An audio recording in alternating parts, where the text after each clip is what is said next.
Well, moving from that game, let's jump now to a game of the youngsters. You got Karjakin, Carlsen's twin, if you will. The same age, the same generation, both players looking to one day win the world championship title. I think Carlsen is a little bit ahead of him, maybe more than a little, but Karjakin, there's no argument that if he does the right thing and put on the afterburners, that he will be a contender for the world title in years to come.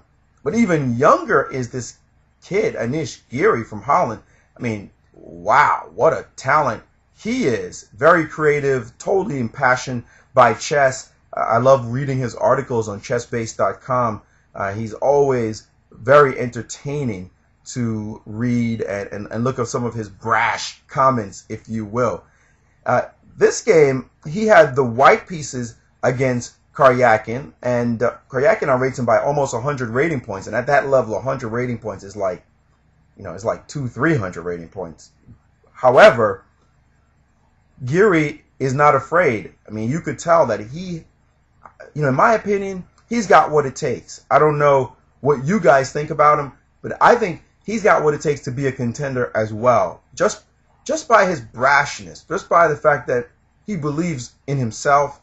Nice kid from what I could tell from afar. I've never met him personally, but from his writing, from his expressiveness, from the way he disagrees with his esteemed colleagues, he's got an opinion. He's got a good sense of himself. And you really need that in the chess world. Well, in this game, he puts the wood to Karjakin as well. In this game, he started off in an English, not seen too often these days, just because it seems like there's not a lot in here for white. But Giri likes these kind of positions, and he played it very standard kind of chess. This is a super typical theory these guys are in right now. Nothing special. Or hasn't been seen before.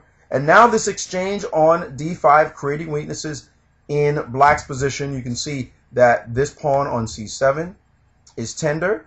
This pawn on d4 is also tender. So hopefully these kind of weaknesses is what white hopes to play for. And after bishop to d5, knight to d2. I got a question in the audience about GM Wesley So. Now, yeah. Another animal. I mean, seriously, another animal. It's crazy how these young, really young, sub-20-year-olds are proving themselves so strong at the highest level.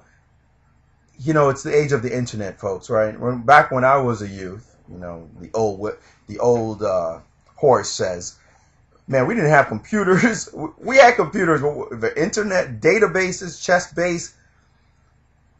I remember when we could crush the best computers. I mean, we used to laugh at these things. They were like jokes, the moves they made. But now, if you say a match against a computer, every single GM will say, no, thank you. I don't need that kind of embarrassment. But the kids of the computer generation, that includes So, that includes Giri, of course, Carlsen, Karjakin, Nakamura, to be sure. These guys grew up on computers. Computers are their buddies. They're analytical partners.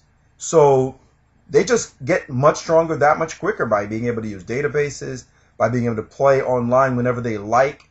I've never seen somebody like Nakamura, though, who just, that's crazy. He plays 1-minute chess in the middle of a tournament, and then he goes out and, wins Vaikanze. Incredible what they're doing these days in the change. I don't want to sound like an old man, but gee, to these kids, yeah, I'm like a relic. Wow. So anyway, yes. So I agree that Wesley So belongs in the conversation for sure. So anyway, back to our game.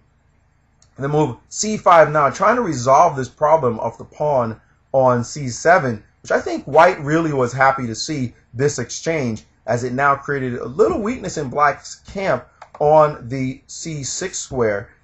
And weaknesses in general on the queen side. If you look at this queen side of black, it's not really that harmonious, this position. So black has to watch out for this. And white was willing to start a little probing on this side. Check, the king moved. Any endgame with queen d5, he was happy to trade queens, clearly. And now rook b1. And look at this extra pressure he's starting to apply to this side of the board after rook d8. Now rook to c1, rook f to c1, and white started to apply the pressure here. Now a4, queen dropping back to e2, not giving black a chance to put his queen onto the d5 square because the trade will go into an endgame that's good for white. So black played the move c5, and now bishop back, and those rooks are just adding the pressure down the board. As you can see, this rook on b1, this rook here attacking down on to c5. Of course, this bishop in the corner is not exactly your sexiest piece, but he's hoping to release his piece in due time. So now after bishop to f8, knight to f3, he had to guard this pawn from the attack of the rook. And now knight d5, and boom! Welcome to the party. The rook sitting on the 7th row. Never a happy time you see a rook land on your 7th. You need an answer for that. And now after queen to d6, rook to c2, guarding that pawn on e2 even more, creating no issues over there. And now for the dramatic moment in this game, the move g5. Now, I don't know about you, but it doesn't look like there's anything in this position that seems to justify this kind of move. And I think this is really the moment when Karjakin has like a brain cramp, because g5, it doesn't even threaten anything. It certainly doesn't threaten g4, because then the knight would get the h4 square. So g5 felt like maybe he was in time pressure. I don't know what the situation is or was on the clocks, but g5 just looks like not one of his proudest moments, this move. And I gotta say, Giri's response was perfect. I mean, talk about sensing the moment. He comes back with the move pawn to e4 and thwonk. I mean, whoa, this kind of move. Now, you got to be, you have to be super alert to the moment, because first of all, the guy can take en passant, and that looks, that's going to crack your position open. But this bishop on a1 is going to turn into a beast. Not only that, this knight, maybe he should have dropped back now. Maybe try with knight to e7. The problem I see with knight to e7 is, first of all, this queen, is real happy. That's a square it could penetrate into. Problem one. Problem two is at some point the move e5 is going to come. So that's going to crack a position open. And the knight's going to get to the g5 point. So both threats, especially the queen landing, I think, on f7 was the one he was more afraid of, are going to come. And guy's just in big trouble. So he decided here, probably in a bit of shock, to take on e3, at least create a little issue with this pawn, because it can't be captured without the knight landing on e3 with check. But Giri had it covered. He played knight takes on g5, and of course that knight cannot be captured. And after the king moves, because he had to deal with this knight fork, this vicious knight fork that was coming on f7, and now the knight, instead of taking on h7, look at this kid's understanding, he drops his knight back. A nice little move, the point being that now black is in deep trouble. This knight cannot move, it's pinned, and the sequence that's about to land on the board is going to be vicious. Queen now to e6. And how many of you would have liked to play queen takes d5 right now? Grab it. And then after queen takes queen, ooh, it looks like it's going to be mate with knight f6, except you can't move your knight. Oh, gee, that would have been beautiful. All right, so you can't do that. So instead of that, Giri, finding a square that's just straight protected, played rook to d7. And that's a money move.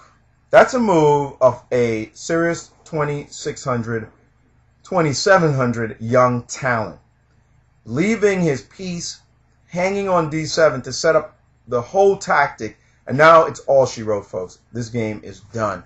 Of course, you cannot capture the rook with queen takes, because you get hit with a bomb knight takes, and of course this fork wins the game because the knight on d5 is pinned. So instead of doing that, he had to try to guard his knight with the move rook to d8, and then bam, here comes a tactic. Queen takes, simple trade, and whap. And that's after the king move takes.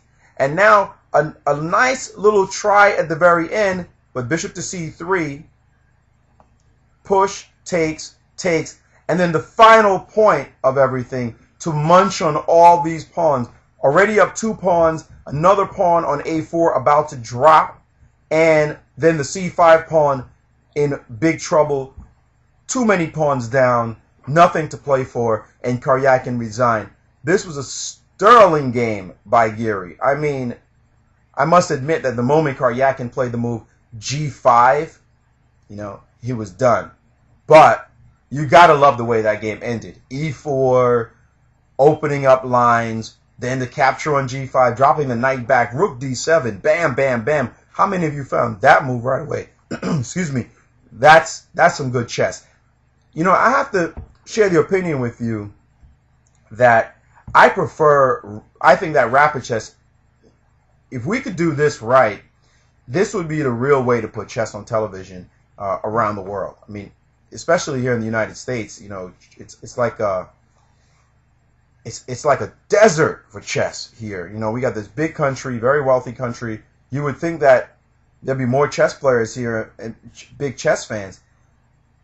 There are a lot of fans, I got to tell you, but chess on the highest level is really suffering from an attention deficit disease. That is, nobody is caring about the top players. I mean, you got guys like Nakamura, who's one of the top 10 players in the world. He should be a huge star here in the United States. And if you said it to a man on the street, nobody would know who you were talking about. Only the chess fans. It's a real shame that we can't put this together. But I think this kind of format would be perfect to start presenting chess in an exciting light, in a dynamic way, to get more and more people interested. So let's hope that people see games like this with young players like these guys, these great young players coming up, to show the way, that how it can really and truly be done to play these exciting games.